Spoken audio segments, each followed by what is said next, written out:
Hello friends, Singh GS classes and NCERT solution में आपका स्वागत है। अपने पिछले लेक्चर में हमने फ्रेंच रेवोल्यूशन के बारे में पढ़ा था।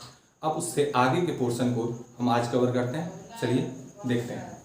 पिछले लेसन में फ्रेंच रेवोल्यूशन में हमने पढ़ा था कि फ्रांस में क्या क्या घटनाएं घटित हुई थी। उन घटनाओं में हमने पढ़ा था कि फ्रांस की जो घटना थी, फ्रांस की क्रांति की जो घटना थी, वो 14 जुलाई 1789 के दिन घटित हुई थी। इस घटना के पीछे क्या कारण थे, क्या समस्याएं रही थीं, उस समय की तात्कालिक परिस्थितियां क्या रही थीं, उसके बारे में हमने जिक्र किया था। इसको रिकॉल कर लेते हैं एक बार फटाफट से। हम एक उस सारी बातों को एक बार देख लेते हैं कि कौन सी बातें थी जिसकी वजह से ये चीज़ें हुई थी। तो उस समय हमें बताया गया था, हमने पढ़ा था उसमें कि 14 जुलाई 1789 को फ्रांस में एक अफरा तफरी का माहौल था। लोग क्रांति कर रहे थे, मतलब उस दिनों रिवोल्यूशन की शुरुआत हुई थी। बास्तिल नाम के एक जेल पे अटैक किया गया था और वहीं से, उस घटना से ही इस रिवोल्यूशन की शुरुआत मानी जाती है। हमने शुरुआत की थी कि आखिर क्या वजह रही कि जिसकी वजह से इस रिवोल्यूशन की शुरुआत हुई थी। तो थोड़ा सा फ्लैशबैक में जाकर हमने देखा था कि वहाँ पे एक राजा हुए जिनका नाम था लुई 16, जो 1774 में वहाँ की गद्दी पे, फ्रांस की राजगद्दी पे बैठे थे। उनकी वाइफ का नाम मैरी एंटोनेट था, जो कि ऑस्ट्रिया की प्रिंसेस थी। और जब ये राजा राजगद्दी पे बैठे थे तो उन्होंने पाया था कि राजकोष, उनका राजकोष जो था वो टोटली खाली हो चुका था। और उन्हीं के टाइम में फ्रांस ने अमेरिका की 13 कॉलोनीज को इंडिपेंडेंस दिलाने में मदद दी हुई थी, जिसकी वजह से उनके ऊपर 2 बिलियन लीवर, मतलब 2 बिलियन लीवर का कर्ज चढ़ गया था। लीवर वहां की पुरानी मुद्रा हुआ करती थी, उन पे और कर्ज चढ़ गया था। हालात पहले से खराब थे, ऊपर से कर्ज का चढ़ जाना। इसकी वजह से गवर्नमेंट ने अपने देश के रहने वाले बड़े बड़े का सेंस मतलब ज्यादा पैसे रुपए वाले लोग, जमींदार या फिर अमीर व्यापारियों से उन्होंने कुछ कर्ज लेना शुरू किए। अब जब उन व्यापारियों को लगने लगा कि राजा के बस की बात नहीं है कि हमारे पैसे रिटर्न कर पाएं, तो उन्होंने 10% एक्स्ट्रा इंक्रीज करके इंटरेस्ट लेना शुरू कर दिया, जिससे राजा का बजट का एक बड़ा हिस्सा इन करों को चुकाने में ही चला जाता था, इन कर्जों को भरने में चला जाता था। इसकी वजह से राजा की, राज परिवार की आर्थिक स्थिति खराब होने लगी, क्योंकि उनके अपने वर्साय के पैलेस में भी खूब सारा धन खर्च होता था और उन्हें अब दिक्कतें आने लगी थी, क्योंकि पैसे रुपए अब उन्हें कम मिलने लगे थे। इस वजह से वहां की जनता पे अब टैक्स का दबाव बढ़ाया जाने लगा। टैक्स की बात करें अगर वहां पे, तो वहां पे टैक्स लेने का एक अलग ही सिस्टम था। जो पहले 2 वर्ग बताए गए थे, नोबेलिटी एंड क्लर्जी। क्लर्जी और नोबेलिटी नाम के जो 2 वर्ग थे, ये समाज के ऊपरी वर्ग थे। इनको जन्म से ही कई सारे विशेष अधिकार दिए गए थे। इन विशेष अधिकारों में उन्हें यह अधिकार प्राप्त था कि इन्हें कभी राज परिवार को या सरकार को टैक्स नहीं देना होता था। इसके अलावा वे अगर चाहें तो टैक्स वसूल भी सकते थे। जो कर होते थे वो चर्च अपना अलग धार्मिक कर वसूलता था, और सेंट्रल द्वारा या राज्य सरकार द्वारा या राज परिवार द्वारा एक सीधा कर वसूल लिया जाता था लोगों से। तो ये वहाँ के कर का सिस्टम था। और सिर्फ जो टैक्स देना था वो टर्सरी नहीं कर सकते बेसिकली, उन्हें हम थर्ड स्टेट में ले लेते हैं। थर्ड स्टेट के जो लोग थे उन्हें ही सारे कर की भरपाई करनी पड़ती थी। उनका जो तीसरा क्षेत्र था, सबसे लोवेस्ट जो ग्रेड था सोसाइटी का, उन्हें ही सारे कर्ज या करों को भुगतान करना पड़ता था, जिसकी वजह से उनकी स्थिति खराब थी। अब इतने के बाद हम चलते हैं अपने आगे के पोर्शन में, देखते हैं इसके आगे क्या है। तो हेडिंग हमारा French society during the late 18th century. 18वीं सदी में क्या फ्रांस के हालात थे, तो उसमें हम देखेंगे कि सोसाइटी हमारी जो थी वो स्टेट्स में बटी हुई थी। Clergy, nobility and third state, इनके 3 स्टेट्स थे। उसके बाद हम देखेंगे स्ट्रगल टू सर्वाइव। स्ट्रगल, वहां के लोग स्ट्रगल कर रहे थे अपनी सर्वाइव को बचाने के लिए। उसके पीछे रीजन ये था कि फ्रांस की जो जनसंख्या थी वह 1715 में जो 23 मिलियन हुआ करती थी, वो 1789 में 28 मिलियन तक पहुंच गई थी। अब देखिए, जो जनसंख्या है इतनी बढ़ गई है, भूभाग वही है, प्रोडक्शन जो हुआ वो वही है।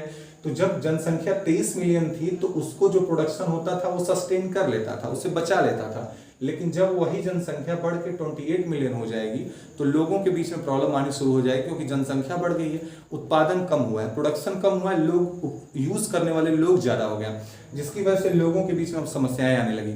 जो मजदूरी हुआ करती थी, जो लोगों की इनकम हुआ करती थी, वो कुछ ज्यादा नहीं बदली थी। लोग पुराना ही इनकम, उसी इनकम पे अभी भी चल रहे थे। लेकिन जब लोगों की संख्या ज्यादा हो गई थी तो उस देश में, मतलब कि फ्रांस में, महंगाई बढ़ने लगी थी। जरूरी चीजों की कीमतें अब काफी तेजी से बढ़ने लगी थी, जिसकी वजह से उनके लिए कम पैसों में गुजारा करना मुश्किल हो गया। उनका जो मुख्य भोजन था रोटी था, वो खरीदने के लिए उन्हें बहुत संघर्ष करना पड़ता था। संघर्ष किस बात का है कि जनसंख्या जो कम थी तब वो मैनेज कर लेते थे, लेकिन जब जनसंख्या बड़ी हो गई तो चीज़ों की कीमतें काफ़ी बढ़ने लगी थी, जिसकी वजह से अब उन्हें उस पैसे में, उस मजदूरी में अपना रख रखाव कर पाना मुश्किल होता चला गया था।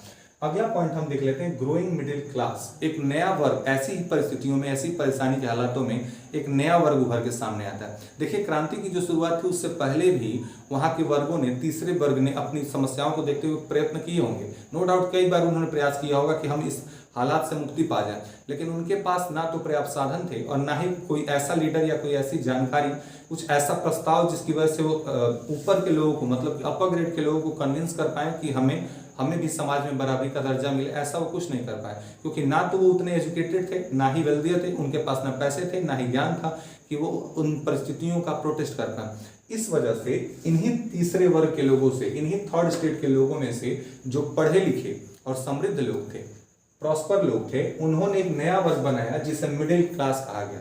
एक नए वर्ग की शुरुआत हुई जिसे मिडिल क्लास कहा गया। इस मिडिल क्लास में जो रईस लोग थे उस सोसाइटी के, तीसरे वर्ग में हमारे कौन कौन से आते थे? बड़े बिजनेसमैन आते थे, छोटे बिजनेसमैन आते थे, मतलब राज परिवार और पुरोहित वर्ग को छोड़ के समाज में जितने प्रोफेशन के लोग होते हैं सबको थर्ड स्टेट में डाल दिया गया था। तो उस थर्ड स्टेट में जो अमीर लोग थे उन्होंने आगे बढ़ के एक नया वर्ग बनाया, उनका एक नया ग्रुप बना जिसे मिडिल क्लास कहा गया। अब ये मिडिल क्लास आर्थिक रूप से समृद्ध था और नए ज्ञान के संपर्क में भी आ चुका था। तो उसने विचार रखे कि एंड ऑफ प्रिविलेजेस लाया जाए। मतलब क्या? लोगों को जो विशेषाधिकार दिए गए हैं, जो पहले और दूसरे वर्ग के हैं, उन विशेषाधिकारों को समाप्त कर दिया जाए और समाज में बराबरी लाई जाए। ऊंच नीच नहीं रखा जाए, समाज में प्रिविलेज समाप्त कर दिए जाए, लोगों को स्थान उनके कार्यों से दिया जाए, उनके जन्म से नहीं। ये ना देखा जाए कि भाई बड़े कुल में जन्म लिया है तो इनको सारे प्रिविलेज दे दिया जाए और किसी छोटे कुल में पैदा हुआ है तो उस पर करों के बोझ से दबा दिया जाए कि ग्रोथ ही ना कर पाए। यह विचार इन लोगों के द्वारा रखे गए थे। अब इसी ग्रोइंग मिडिल क्लास में से कुछ लोग, कुछ विचारकों ने अपने अपने विचार रखे थे जो बड़े इंपॉर्टेंट हैं, वो जानना हमें जरूरी है। पहले व्यक्ति हैं जॉन लॉक, जिन्होंने 2 ट्रीटीज ऑफ गवर्नमेंट बनाए और उसमें उन्होंने राजा की डेस्पोटिक पावर, निरंकुश शक्तियों का विरोध किया और कहा कि राजा की शक्तियों पे कंट्रोल होना चाहिए। ऐसा नहीं कि जब मन में आया जो समझ में आया, कभी किसी को जेल में बंद कर दिया, कभी कर बढ़ा दिए, कभी जनता पे मनमाने ढंग से अत्याचार शुरू कर दिया। तो इन्होंने इस विचार में बताया कि सरकार पे, राज परिवार पे कंट्रोल होना चाहिए। दूसरे हमारे विचारक हुए रूसो, इन्होंने बताया social contract between people and their representative, लोग और उनके प्रतिनिधियों के मध्य एक कंट्रोल होना चाहिए, एक कॉन्ट्रैक्ट होना चाहिए, एक अनुबंध होना चाहिए जिसपे दोनों मिलजुल कर कार्य करें, उसके आधार पे काम करें कि कैसे समाज को ले जाना है। डायरेक्टली किससे पूछा जाए? जिस पर हमें रूल करना है।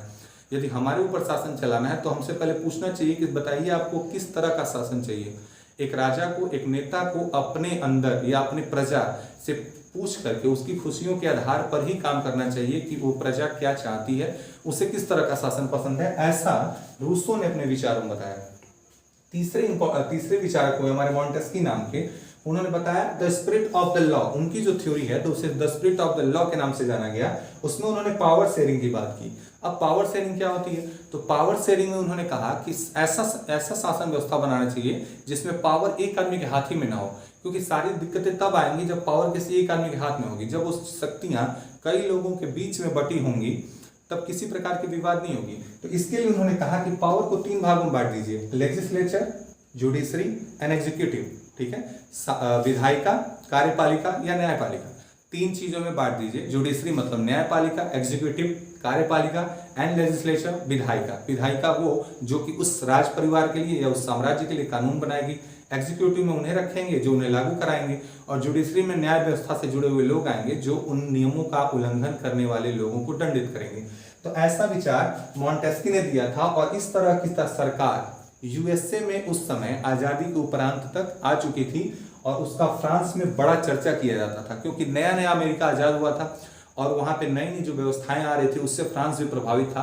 तो रूसो के विचार में आकर के लोगों ने उन नियमों पर बात करनी शुरू की। कॉफी हाउसेस में, सलून्स में इस पे चर्चा की जाती थी कि हमारे यहाँ भी ऐसा होना चाहिए। तो इस तरह से फ्रांस में परिवर्तन शुरू हो चुका था जो ये इसी क्रांति का बेस बनाता है। अब तक हमने जाना कि फ्रांस की क्रांति क्या थी, उस क्रांति के लिए बेस क्या थे, और इसमें हमने ये देख लिया कि करों का प्रावधान क्या था, वहाँ के समाज की व्यवस्था कैसी थी। इन सारी बातों के बाद अगला तात्कालिक रीजन क्या था जिसकी वजह से इमीडिएट रिवॉल्यूशन शुरू हो गया, वो हम अगले चैप्टर में देखते हैं। अगले अध्याय में हम ये जानेंगे कि क्रांति की शुरुआत के तात्कालिक कारण क्या थे, किन वजहों से अचानक से क्रांति शुरू हो गई, क्या लोगों ने उन चीज़ों को बदलने के लिए क्या प्रयत्न किए थे, राजा का क्या रिस्पॉन्स था। ये हम अगले वीडियोज़ में पूरा कवर कर लेंगे और फिर ये लेसन जल्दी